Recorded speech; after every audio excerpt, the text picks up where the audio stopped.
キ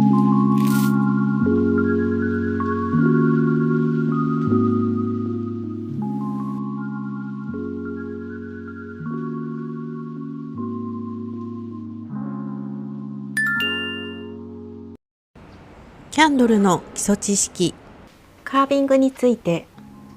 熱を持っている間にいろいろな形に変形できるろうの特性を使った技法をカービングと言います。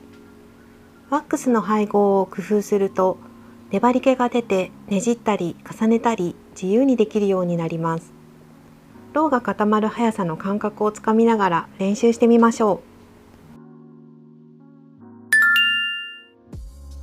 う。ではカービングについて今日はレッスンしていきたいと思います。熱を持った温かいうちに素早く形を変形させるためには、ワックスにある程度の粘り気がないとひび割れてしまったり、形が上手にできません。パラフィンワックスにマイクロワックスを配合して十分な粘り気が出るワックスを作ってからやりましょ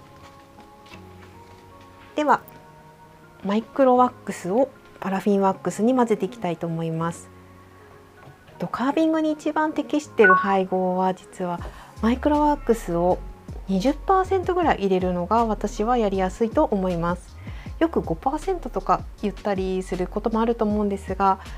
基本的に 5% だとちょっと伸びが悪くて、やっぱり変形をさせにくいので、私は 20% 程度入れています。マイクロワックスを配合してカービングの粘り気を確かめてみたいと思います。それではワックスを溶かしていきます。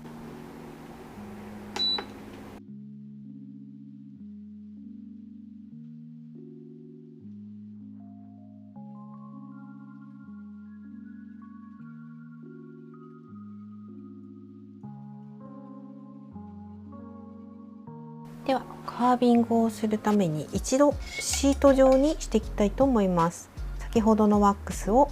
バットに入れてきます。表面が固まってきたら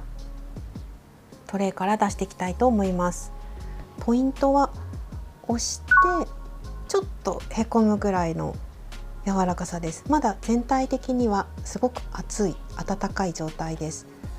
トレイの端から指を入れて取り出していきます。柔らかくて変形しやすいので注意しながら取り出してください。破けてしまいます。こんな感じで取り出します。まだふにゃふにゃ曲がるくらい柔らかいです。これがマイクロワックスが 20% 入っていなかったり、パラフィンワックスだけだとこうやってやった時にひび割れて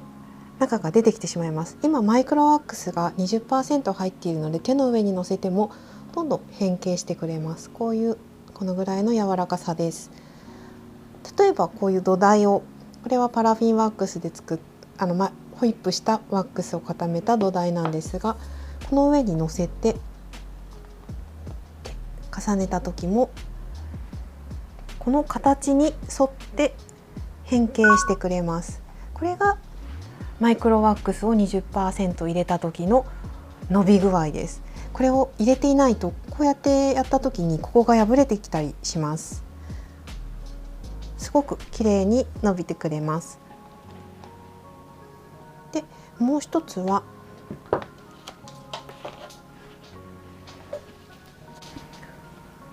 試しにカッターで切ってねじってみたいと思います。例えばこの柔らかさだとこうやってねじって変形をしたりすることも可能です。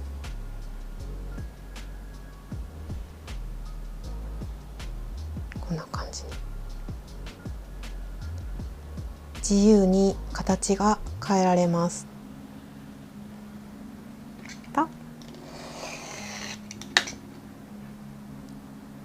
リボンを作ったりすることもできます。こんな感じ。ちょっと白で作ってしまったから見えにくいかもしれない。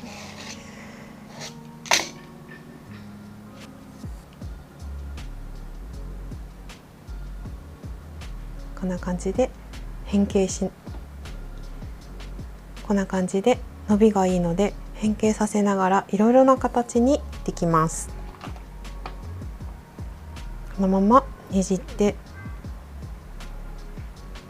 例えばこう白鳥のような形にしていったりもできます。マイクロワックスが 20% 入っていると本当に自由自在に形が作れるので、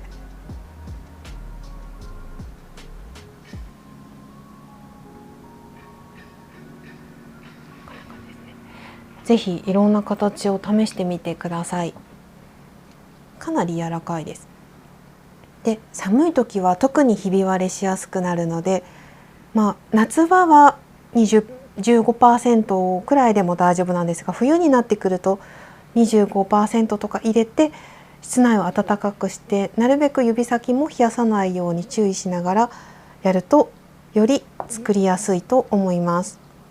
でもしこういうふうに成形して失敗しちゃった場合はまたお鍋に入れて溶かせばもう一回元に戻って練習できますので、何度もやり直して、また、手の温度や気温に合わせてマイクロワックスを少し増やしたり減らしたり調節しながら